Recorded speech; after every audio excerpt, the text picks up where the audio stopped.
I love how I'm still the original Flip Vega on Gmail. Yeah, I know. How the hell, man? You're so I have lucky. no idea. I mean, I couldn't even get Villain 2. I had to Right. I had to drop down to 222.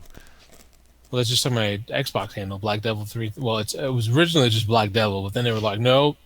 And then they gave me some number like Black Devil 1974, and I was like, nope, we're gonna go 3000. Fuck it. I'm gonna fuck that guy in the ass. That's right. Somebody's gonna be like, I want Black Devil 3000 as my head. Oh, Yep.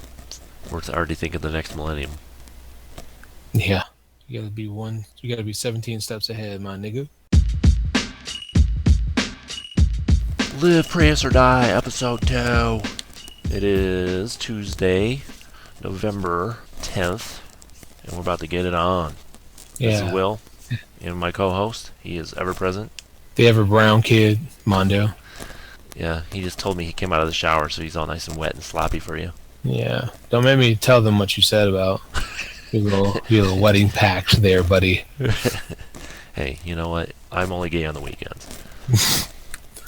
Well, happy Veterans Day and all that good stuff. Proud to know a few That's tomorrow, veterans right? actually, and I'm glad that they help protect and serve our country and for our country. So, happy Veterans Day. Good job, guys. Good job. Yeah, Now, it used to be called Armistice Day, right? I think so. I'm not sure why they changed that. I learned that in sociology actually. Sociology? Not like a Sociology. history class? No, sociology. Yeah. There's a reason they changed it. I Yeah, don't that's remember what probably it a is. Oh, psychological kind of thing. so I guess it was also called Remembrance Day. Yeah, right. Um, Yeah. yeah, it You was to know. mark the armistice signed between the Allies of World War One and Germany. Hmm. So Germany, France, and the cessation between the hostilities between the Western Front and what was happening in World War One. So, yeah, that's where originally where the name came from. You just got schooled. Boom. Damn. Wikipedia up your ass, motherfucker. That's actually where I read that from. Yes, that's true. Yeah. You should have just Google nowed it, and she could have read it for you. Yeah, Come I on, got to figure out how be to a get her lazy voice in American, here. just Her like the voice is rest of so us. sexy. Here's how you make French toast pancakes. I actually got an invite for the app called Hound, which is made by Soundhound, Yes. Mm-hmm. and it is pretty awesome. You can get some pretty specific requests in there, like what's the weekend gonna be in San Francisco, you know, kind of that kind of stuff. Like you can even be like, where's the nearest hotel for under $300, wherever you're at. I saw a video on that a while back, and the guy that was doing the demoing, he said that he was like asking crazy questions. Like he was like, what's going to be the sunset in the year 2020 in Osaka, Japan at 6:59 p.m. and it like gave this entire answer. Oh But yeah. I noticed too, you can like string searches together from the answers that you get, and it'll give you like it'll just keep going. I actually asked it to tell me a joke. Just Oh yeah. screwing around in front of my kids, and it actually did Hmm. tell a good joke, and it wasn't like a dirty joke or anything. It was just like a good joke. And I think it was something like, I'm trying to remember how it went. Okay, so my dad, he's a road construction worker, Yeah. and I think he has a stealing problem. The signs were pointing to it or something like that. I totally botched that, but it was actually a pretty I funny see. joke. Yeah. So I'm sitting here Pretty laughing at the funny. table, and my wife's like looking at me like, "What the hell?" It Yeah, was such a mundane thing, but it was pretty funny. but the fact that it could do that, like I've not tried that with Google Now at all. Like I've busted some people's balls, kind of like what you did to that guy on the Ubuntu forums there. Oh God, Busted his yeah. balls about that real bad. Like they were like, this is stupid. It doesn't work very well. And I was like, explain to this person how Google Now works, and it just laid it all out. And I was like, how come you can't do this? She told you what you have to do. Like, why can't you do this? So yeah, what was going on with that? And why was the guy? He was just complaining about Ubuntu. Is that what was Well, there happening? was there was a few people on there actually on that forum that were, you know, all like, oh, Ubuntu sucks. It's getting as obnoxious as Windows, and I was just like, all right, that's it. I threw down the gauntlet, and I was like, this is not let these bastards have it. I mean, they're on UbuntuPortal.com for God's sakes, and they have the nerve to come in there and just start bashing about on the page that was just about new features. there was like 9 new features, which I wouldn't even call it features. They were basically just the upgrades of what was going on with the app or with the OS. Mm-hmm. And so these guys were just throwing their 2 cents out there because they gotta feel manly or something. So I laid into them. I was like, if you don't want to be here, don't. And I didn't say it as quite as nicely as all that. Right, but I mean, a lot of Linux users are minimalists. They like to have their operating system boot up fast and brag about how fast it stays up and how fast it boots up and how little the processes are. And these guys are probably looking at it and they're like, "Oh my God, that's 9 features on Ubuntu." Then I mean, Ubuntu's just not. That's not what it's there for, unless you're using a bunch of server. I mean, that's all command line. Right. If that's the route you want to go, there you go. Shut up. And that's all. I don't know. I don't know. Like Ubuntu is, like I said earlier, it's good. When I got to trial it, it was good. But if I had to do it over again, I would have to set up an entire just Linux box. Like I couldn't do the dual boot like everyone's telling me to do. If I have a Windows PC, I have a Windows PC. But I don't want to do. I had a lot of problems with the dual boot. I had a lot of problems with it, and I just didn't like it. Like I think it's going to have to be one or the other with me, and I've just got a boner for Windows. So. Well, I mean, Windows is just it's everywhere. It's common enough. Everybody understands how it works. I don't discredit anybody for using it. I got into Ubuntu back in '06, and ever since I've been using it, and it's probably been the most user-friendly, most simple to figure out. I mean, the newer iterations where they went into the Unity desktop and kind of moved away from the standard desktop paradigm. That's when people really started getting on the bandwagon of we hate Ubuntu, and that drives me nuts. I mean, if you don't like it, you can change it. You can go back, or there's even flavors now where you can totally bypass the Unity desktop and have whatever you want. Well, that's the advantage of using that is, like I liked Ubuntu for a couple of different reasons. Like, I have a program now that I use called Console 2, and it's, for my job, but it's like, it's command prompt, but you can tab it. Mm-hmm. So instead of having to open new command prompts, you just keep opening new tabs in the same window. You can set it for transparency. You can do all this stuff that's really cool. But it reminds me of Terminal. Mm-hmm. In Linux. I mean, it's really awesome. I say command line, but really, that's like Windows language. Yeah, but that's just it. Like that's where I'm going with it. Like Linux had all these great ideas. Windows 10 comes out, right? You still have command prompt. They actually haven't fixed that. But guess what? Well, they got PowerShell now. Yeah, but I mean, you still can't tab it. It still has to be open in multiple windows if you need multiple PowerShells, which at that point, you're either doing some heavy coding or something's broken your infrastructure and you're fucked. Like, you shouldn't have a bunch of PowerShells open unless you're constantly doing something, to change or update. But then, with Windows 10, you get multiple desktops now. Oh, gee, I wonder where they got that idea from. When I first got, I forget I want to say it was Ubuntu 12. I think that's the one that everybody kind of like fell in love with or hated it. And I mean, that was great when I can slide my desktops over like that. I thought that was really awesome. I've been using the GNOME shell desktop for quite a while, probably since 8.4. And that's another one that received a lot of criticism because, again, it went away from the desktop paradigm of, this is my desk, this is my recycle bin, and all this other stuff. And it really got a lot of criticism because nobody could figure out how to use it. I think. Right. I actually think it's my favorite. I mean, I love it because it's got the hot corner where you go up to the left and you get like it's like the Macintosh Expose where you see all your apps and you can just quickly grab them and go. Dude, what are you doing? You checking your keys? No, my dog's spazzing out. No, that's fine. She's not had enough exercise, so she's like, her ears are folded way back. She's just running up and down the stairs. Put a saddle on her and take her out for a jog. I know, I'm about ready to. Like, she's just like staring at me, like, come on, let's do something. Got some surge. You got some surge? What, you're feeding your dog but soda? Oh, yeah, that's what I just dump it in her dog bowl. Yeah. She's shit out of it all day long. Fire in your face. what I also don't like, since you mentioned all that about Linux and the desktops, and I don't like the newer. I think the new trend now is to pollute you with customized ads.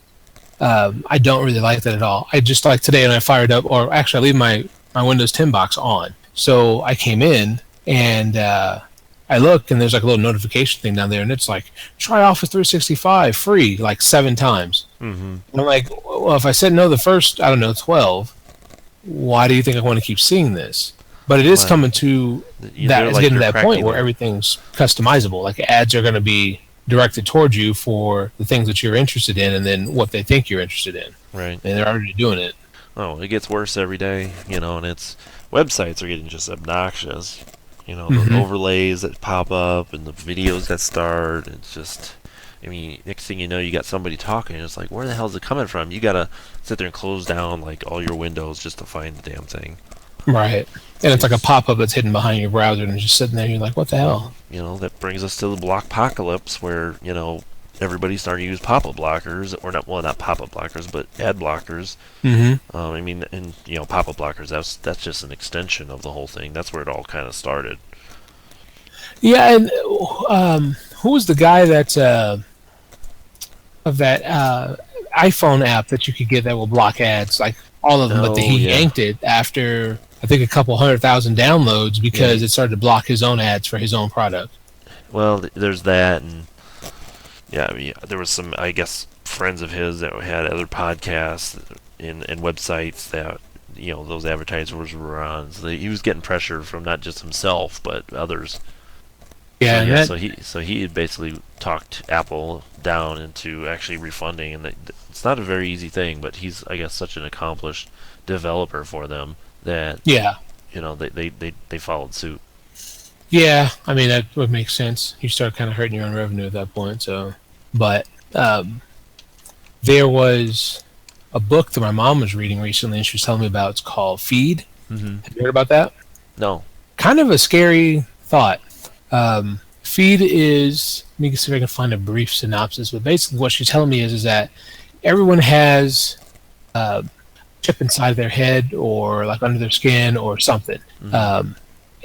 And what it does is they just constantly stream ads to you, like you just see them or you hear them all the time. And when what happens is eventually they update this, so not only can you see your feed, but you can tap into other people's feeds to see what they're getting, what ads they're picking up.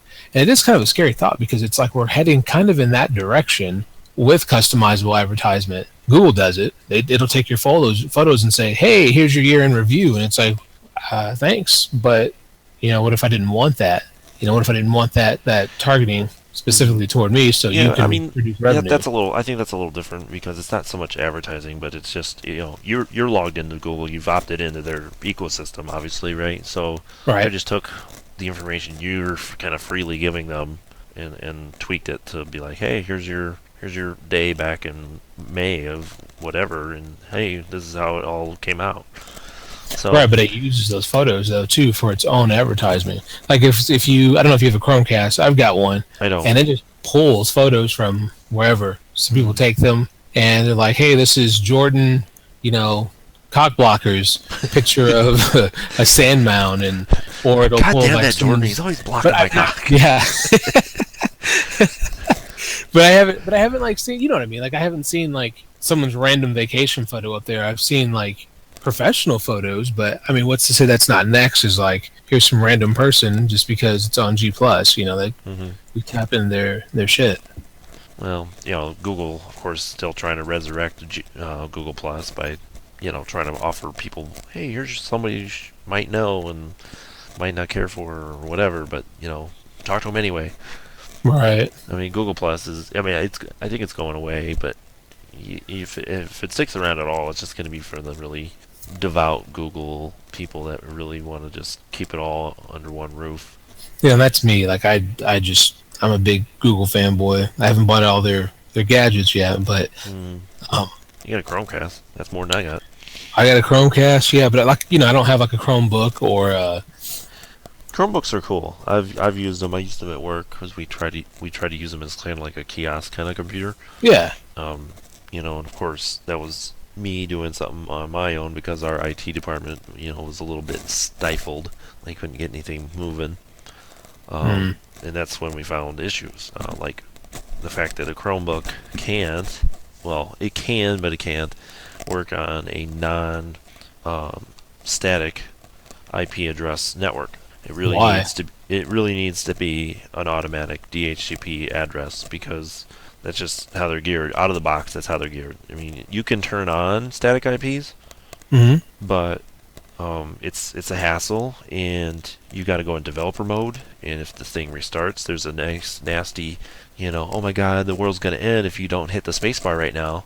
And it totally wipes it back to non-developer mode. In fact, it wipes the whole damn thing. Oh, So, damn. of course, if that thing would ever restart, people would hit the spacebar and clear the whole damn thing out, and you'd have to go back and reset the whole thing. Ugh. It was pretty poorly executed. And it's not something you know about until you're like already balls deep into it. Yeah, I don't. Do your I don't homework, like kids. doing Do your that. homework. It's not. You don't want to be that far No, along. in this it's a shit. computer. It's a desktop. It's a laptop computer. The only difference is it has a funny Google bootloader. But I never in my wildest dreams thought no static IPs. I wonder, but see, again, that's them trying to revolutionize and change something. That's just what they do. Just like the whole Wi-Fi balloon project. Like that's what's that all about? Like why is it that important to give people who barely have functioning cell phones, smartphones to be exact, Hmm. Wi-Fi? Do the Aborigines really need Wi-Fi? I mean, do they even care if they have Wi-Fi? And it's not even like Aborigines. It's like that's just me being stupid. Right. But it's like it's people on islands who don't have access to high-speed internet, and they're like, "Hey, everybody needs access to high-speed internet." It's a little frightening to see why everybody has to have that. But you see more and more people, or maybe if you know some friends of yours too, that are like, "Yeah, I'm getting out of the area and falling off the grid, for a while," and they just go camping or something, and they don't look at their cell phones, like I don't understand why people do that when they go out in nature. Yeah. And then they were like, "Oh, I gotta check Facebook." Why, motherfucker? Look at this fire. Drink a beer. Tell a story. Right. Yeah. You can be social right here. Right. Yeah. Well, say, that's a whole different paradigm, right? You got people that go on Facebook because they can kind of just spout the shit they want to spout just for the sake of doing it, and they wouldn't do any other way. It's like a big courage booster. And that's kind of sad that that's where we are in society. Yeah. But here's me being Debbie Downer. I'm gonna take my STFU pill for a second. Relax. Just chill the fuck out. And people go on there and they post all this political stuff. I'm like, man, that's something you keep under your belt. I don't know. You go to the polls and you vote, and that's how you express that. I think when you start sharing that with everybody, and anybody, I mean, if you go to rallies that are Republican rallies or Democratic rallies, at least you're amongst the people that are thinking like you. Right. So you're not really going in a confrontational area, but maybe somewhere where you can get some more ideas. Yeah, but I've noticed it takes kind of more of an open-minded person to kind of see what both parties actually have to offer. This year, Yeah, nothing. it's a fucking joke. Yeah, like I was like, what?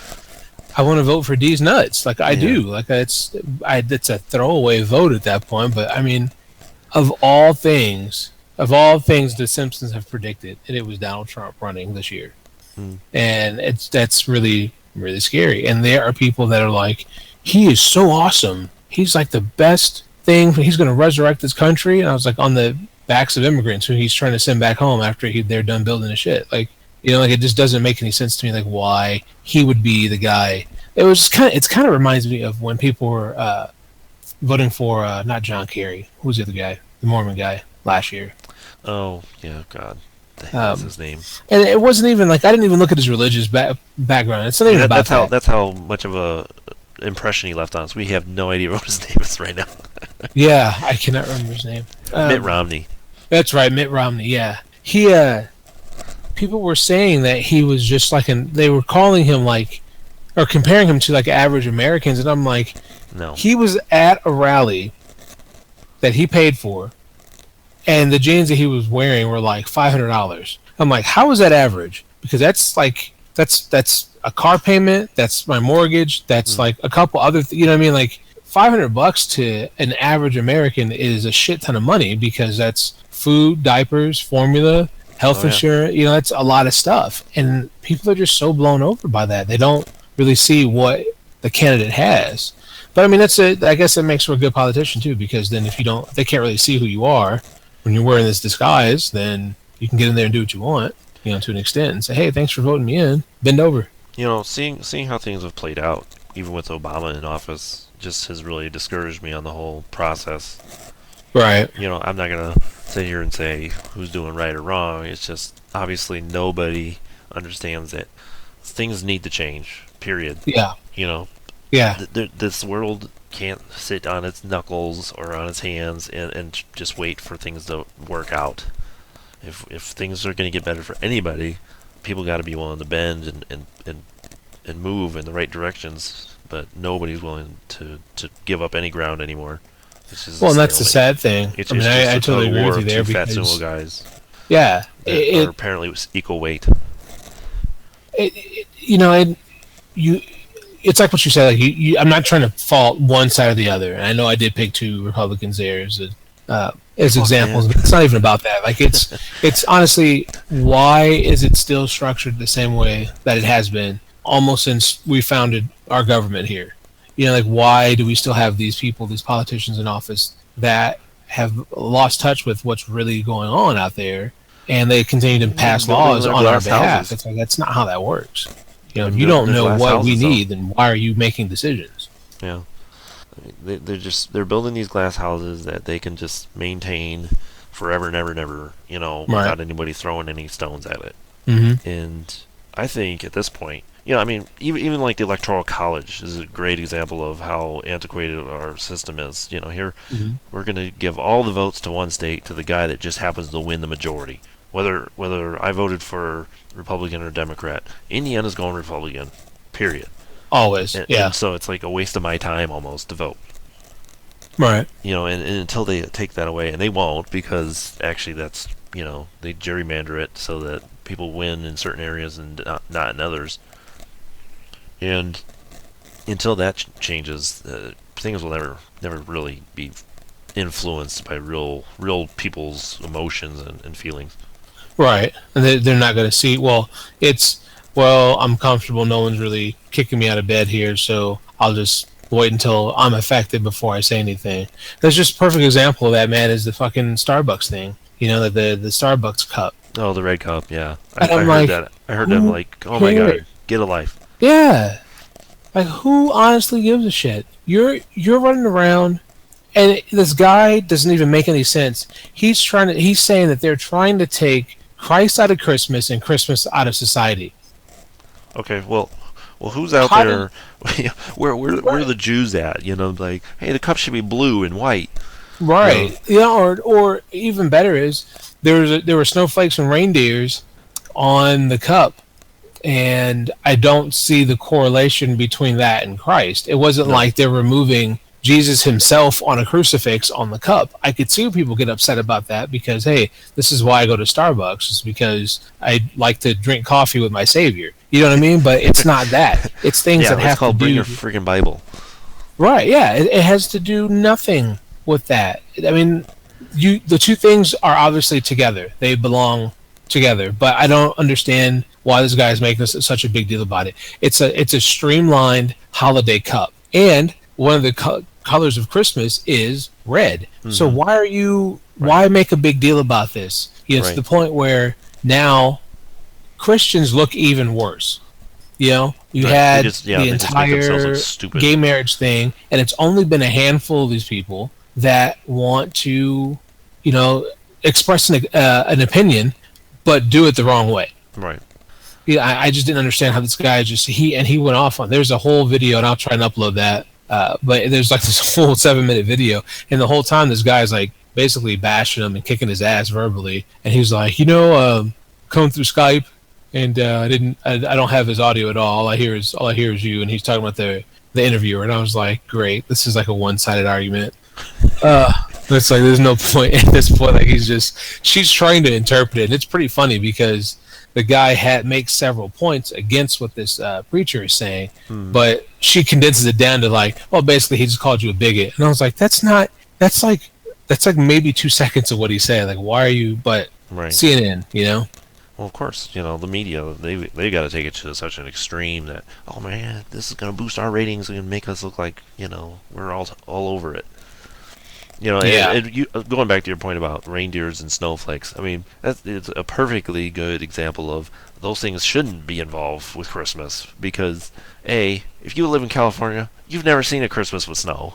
Right. And B, you've probably never seen a reindeer either. Yeah.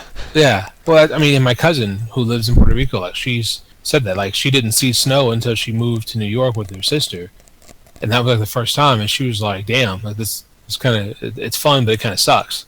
Yeah. You know, like it was fun when she got to see it outside of the house that her sister lives at. You know, she was like, "Oh, this is great," but then driving in it, she was like, I'd rather just go back to the island where it's warm and there's no snow.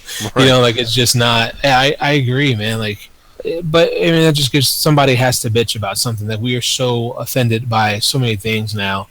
You know, and I don't even remember how it had to all start with the Confederate flag thing, because I don't remember anything before that about people bitching too much about.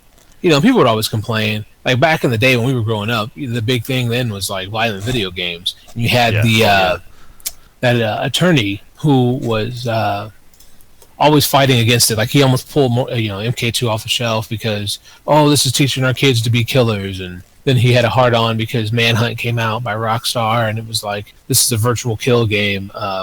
But there's always been something like that in the media. But before then, like it would die out though.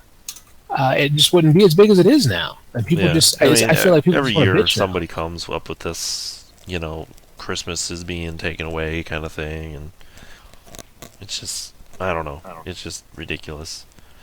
And it becomes like almost like a native advertising thing for some of these media outlets where they come up with these stories and then meanwhile we're out at Target, and nobody seems to be losing the Christmas spirit here, and next thing you know, everybody's thinking, oh, Target must be a great place to go.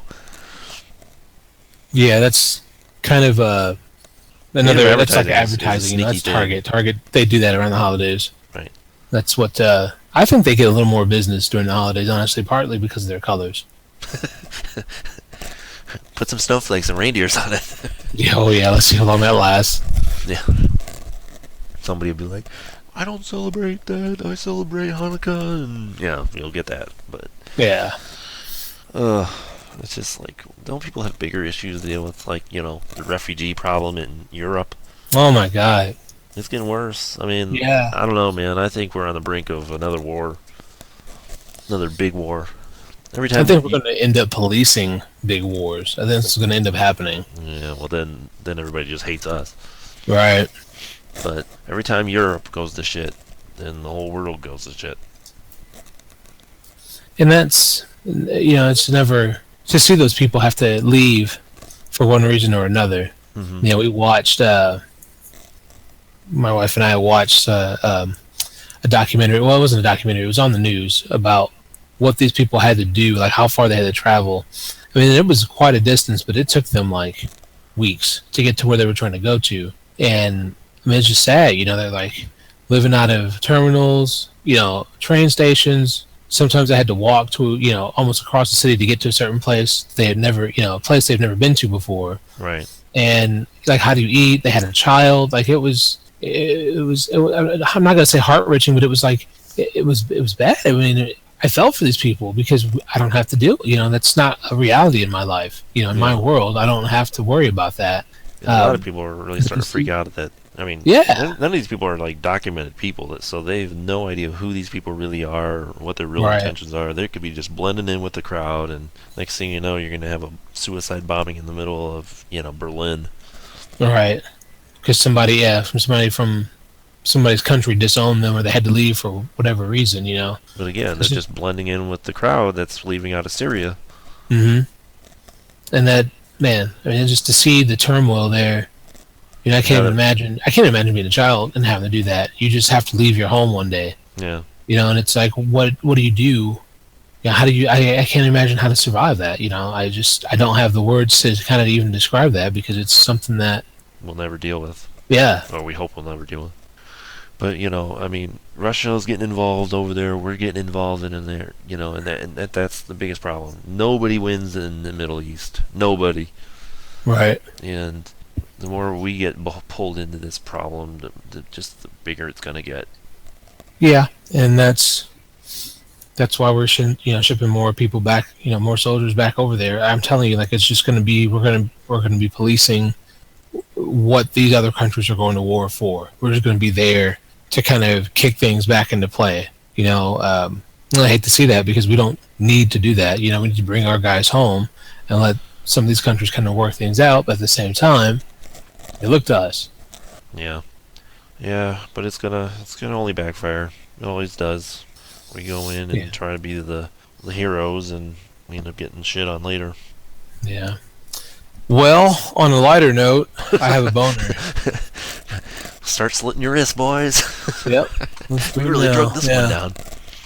If you like what you're hearing right now, hit us up on Facebook, Instagram, and Twitter, and give us a look at. We've got pick of the day. I'm going to put up some of these links that I have here, and maybe beignets or something. I don't know, strippers. They'll do stuff to you, right?